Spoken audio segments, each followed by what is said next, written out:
మనం భగవంతుణ్ణి అడగాల్సింది, భగవంతా, నా మనస్సులో ఉండేటటువంటి అహంకారాన్ని దూరంచి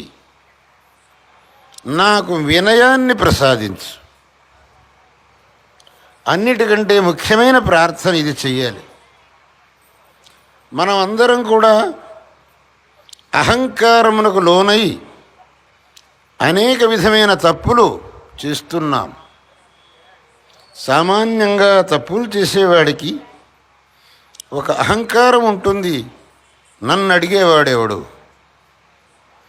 నా ఇష్టం, నేను ఏమన్నా చేస్తాను, నా దగ్గర డబ్బు ఉంది, నా దగ్గర అధికారం ఉంది, నా వెనకాల నా మాట వినేవాళ్ళు 100 మందిలో జనం ఉన్నారు, నా ఇష్టం వచ్చినట్టు నేను చేయగలను.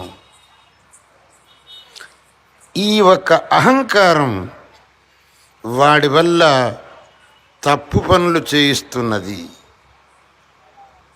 ప్రతివాడు తనను తాను తన మనస్సుకు అడుక్కొని చూసుకోవచ్చు.